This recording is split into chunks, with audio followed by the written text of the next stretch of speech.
বেঈমান কাফের আমেরিকা আর ইসরায়েল আর পৃথিবীর বেঈমান মিডিয়ারা যেটা আপনাদেরকে দেখাচ্ছে গোল্ডেন কালারের মসজিদ, ওটা মসজিদ নয়, ওটা আল আকসা নয়। পৃথিবীর মুসলমানকে ধোঁকা দেওয়া হচ্ছে যে এটা আকসা মসজিদ না। ওই যে গোল্ডেন কালারের টেম্পলটা দেখছেন, ওই জায়গাতেই নবীজির জন্য বোরাক পাঠানো হয়েছিল। নবীজি সাল্লাল্লাহু আলাইহি সাল্লাম ওই জায়গায় পা রেখে বোরাকের উপরে চেপেছিলেন। ওইটাই হচ্ছে ওই গোল্ডেন টেম্পলটা, ওই গম্বুজটা, ওই জায়গাটা অরিজিনাল যেটা সুলাইমান নবী তৈরি করেছিলেন। সেই মসজিদটা হচ্ছে ব্ল্যাক কালারের গম্বুজওয়ালা মসজিদটা, যেটা পৃথিবীর মুসলমানের কাছে লুকানো হচ্ছে, মিডিয়ারা লুকাচ্ছে, ইসরায়েল আর আমেরিকা লুকাতে চাইছে। আমার মুসলমান ভাই, অনুরোধ করে বলে যাচ্ছি, সবাই আজ থেকে কোরআনের সঙ্গে সম্পর্ক রাখবো। জোরে বলুন ইনশাআল্লাহ। চলুন, আল্লাহ নবী সাল্লাল্লাহু আলাইহি সাল্লাম এর আল আকসায় যখন পৌঁছালেন, জিবরিল আমিন নিয়ে এলেন। সমস্ত ওখানে 2 রাকাত নবীজি নামাজ পড়েছিলেন। কয় রাকাত বললাম? 2 রাকাত।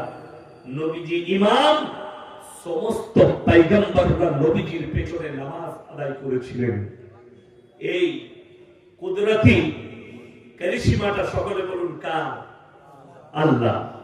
সমস্ত নবীরা নবীজির পেছনে নামাজ পড়লেন, আর নবীজির উপরে লকাব লেগে গেল ইমামুল আম্বিয়া। সমস্ত নবী পয়গম্বর আল্লাহ নবী সাল্লাল্লাহু আলাইহি সাল্লামের পেছনে নামাজ আদায় করলেন 2 রাকাত, আর নবীজি ছিলেন সেখানে ইমাম। তিনি হলেন ইমামুল আম্বিয়া।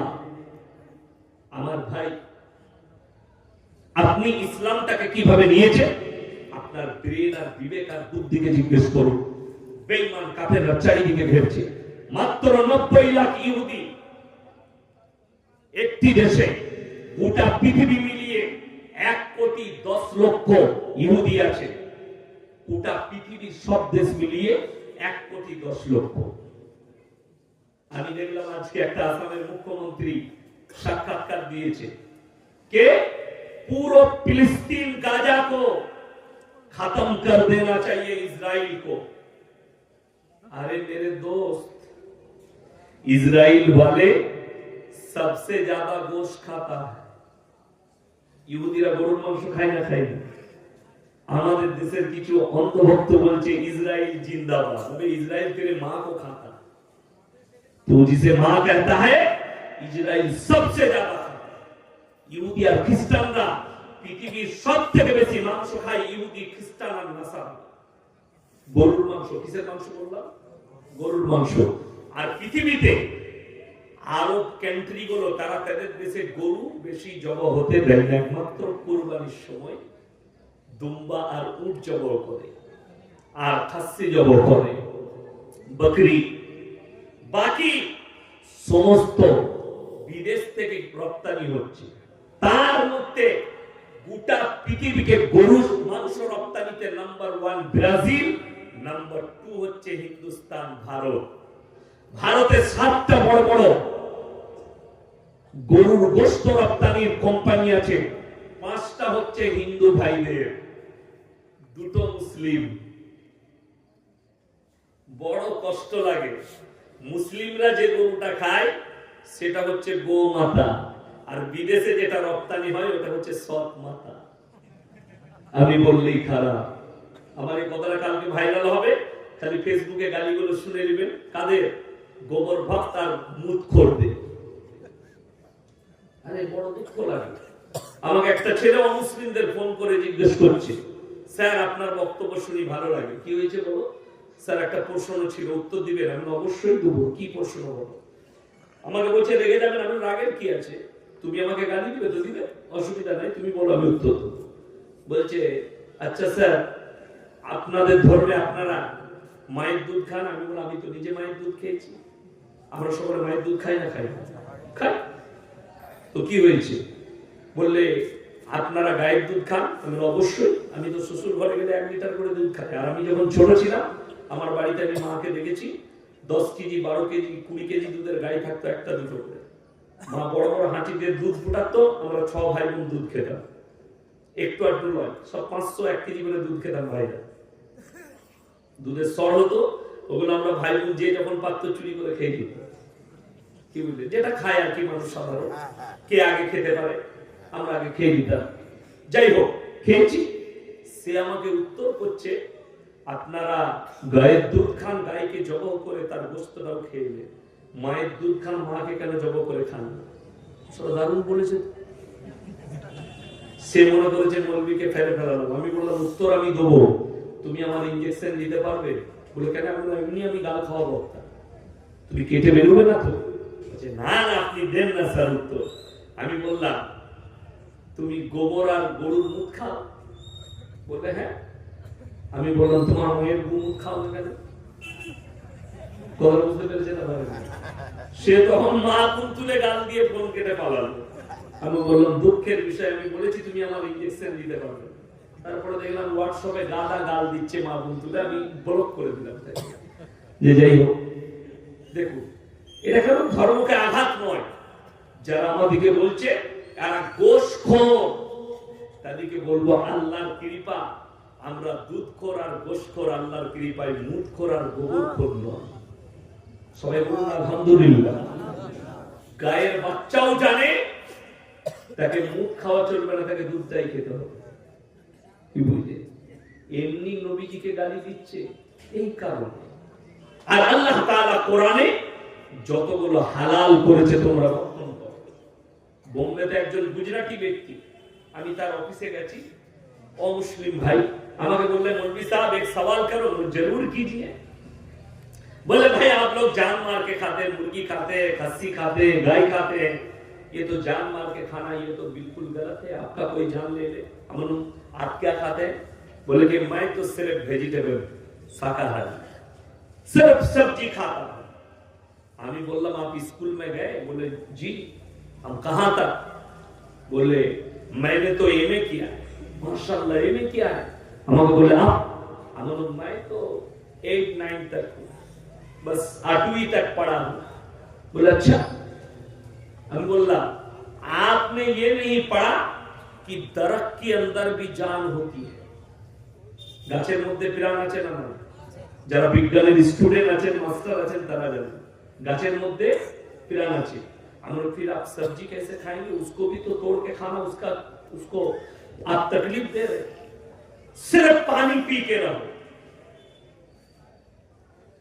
आप आपके पंडित जो है उससे आप जवाब लेकर आइएगा, हम अगले साल फिर आएंगे इंशाअल्लाह आपसे मुलाकात करने, आप हमको जवाब दे दीजिए। दरख्त का भी जान होती है, फिर तुम दरख्त को तोड़कर कैसे खाते? उसको भी तकलीफ होती होगी। लेकिन ये मसला नहीं है।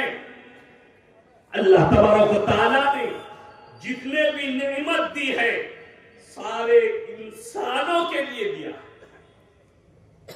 और मुसलमान কোরআনে আল্লাহ যেগুলো হালাল দিয়েছে, হালাল করেছে, সেগুলো তোমরা নির্দ্বিধায় ভক্ষণ করো। জোরে বলুন সুবহানাল্লাহ। আল্লাহ যেগুলো হালাল করেছে আপনি খান, কোনো অসুবিধা নেই, দ্বিধা বলবেন। বর্তমানে পরিস্থিতি হচ্ছে বেঈমান কাফের আপনার উপরে জাল ছুঁড়েছে, আপনি জালের ভেতরে ফেসে গেছে। এখানে একজন হাত তুলে বলুন তো, কার জানা নাই যে সুদ খাওয়া হারাম? কথা বলেন না? সুদ খাওয়া হারাম না হারাম না? আচ্ছা, মুসলমান সুদ খায় না খায় না? আপনাদের এলাকায় মনে হয় আল্লাহ ওয়ালা লোক আছে, সবাই খায় না? বেশি। দেখুন কোরআনে আছে, ওয়াহাল্লাল্লাহুল বাইয়া ওয়া হাররামার রিবা, তোমাদের জন্য সুদকে হারাম করেছি, ব্যবসাকে হালাল করেছি। এই সুদ হারাম মুসলমান জানার পরে যারা সুদ খায় তারা কোরআনের বিরুদ্ধে সংগ্রাম করলো না? করলো না? আল্লাহর বিরুদ্ধে আচরণ করলো না? করলো না? কিন্তু দুঃখের বিষয় কি জানেন? আমাদের দেশে মদ খেয়ে মসজিদে ঢোকা যাবে না, গাঁজা খেয়ে ঢোকা যাবে না, কিন্তু সুদখোর আতর লাগিয়ে জুম্মার দিনে ফাঁস কাতারে বসতে পারে। ঠিক বললেন? শুনেলেন কিয়ামতের আলামত? আপনার বাজারে, হরিহর পাড়া বাজারে 10 টাকা চুরি করেছে গরিবের ছেলে, খেতে পাই না, পেটের জ্বালায় 10 টাকা চুরি করেছে, তাকে গাছে বেঁধে চোর বলে পিটাচ্ছে। ঠিক বললাম না ভুল বললাম? চুরি করেছে, সে পেটের জন্য একটা এতিম, একটা মিসকিন পেটের জন্য চুরি করেছে, তাকে গাছে বেঁধে চোর বলে পিটাচ্ছে। তাকে নিয়ে থানার লকআপে ভরেছে, আর কওমের হাজার হাজার কোটি কোটি টাকা লুট করেছে, তাকে আপনি স্টেজে রেখে সম্মানী ব্যক্তি বলে মালা পরাচ্ছে। এটা কিয়ামতের আলামত, এটা কিয়ামতের আলামত। আমি আর বেশি যাব না, কেন? समझदारों के लिए इशारा काफी है। যারা জ্ঞানী হবে তাদের জন্য আমার ইশারাটাই কাফি। আমি কি বলতে চাইলাম আর কাকে বলতে চাইলাম মাথায় রাখবেন। আল্লাহর কসম খেয়ে বলে যাচ্ছি, যে 1 টাকা চুরি করেছে সেও চোর, যে 1 কোটি টাকা চুরি করেছে সেও চোর, দুটোই পাপ। আজকে মুসলমান কোরআনের সাথে সম্পর্ক না থাকার কারণে, আপনার বাড়িতে মানে কোরআন থাকলে, আপনার বাড়িতে দিন থাকলে আপনি এটা জানতেন সুদ খাওয়া হারাম। রুজির মালিক সকলে বলুন কে? আরো জোরে বলুন কে? যদি রুজির মালিক আল্লাহ হয়, আপনি সুদের উপরে ভরসা করেছেন? যদি বলেন খেতে কি করে পাবো, শুনেলেন টাকা থাকলে খেতে পাওয়া যায় তো, দেখি কথা বলেন না? যার টাকা বেশি সে ভালো মন্দ খায় বেশি। যদি এটা কেমন মনে থাকে যে না টাকা আছে বলেই সুখ আছে, তাকে বলবো কলকাতায় সকালে চলে যাও, প্রেসিডেন্ট জেলে গিয়ে পার্থবাবুকে জিজ্ঞেস করা, স্যার টাকায় কত সুখ। তিনার গার্লফ্রেন্ডের ঘর থেকে 250 কোটি টাকা বেরিয়েছে, কিন্তু জেলেতে ডাল আর ভাত খেতে হচ্ছে পুরা রুটি। তার নাম আল্লাহ। মেটার করছে ভালো খাবার নয়, হালাল রুজি। আর নবীজি সাল্লাল্লাহু আলাইহি সাল্লামের হাদিস, যারা 5 ওয়াক্তের নামাজি হবে আল্লাহ মৃত্যুকাল পর্যন্ত তাদেরকে হালাল রুজি দিবেন এবং রুজিতে কোনোদিন খাবারের অভাব হবে না। জোরে বলুন সুবহানাল্লাহ। আল্লাহ রাসূলের হাদিস, আল্লাহর রাস্তায় দিনের পথে যারা থাকবে তাদেরকে আল্লাহ মৃত্যুকাল পর্যন্ত ইজ্জতের রুজি দান করবেন। জোরে বলুন সুবহানাল্লাহ।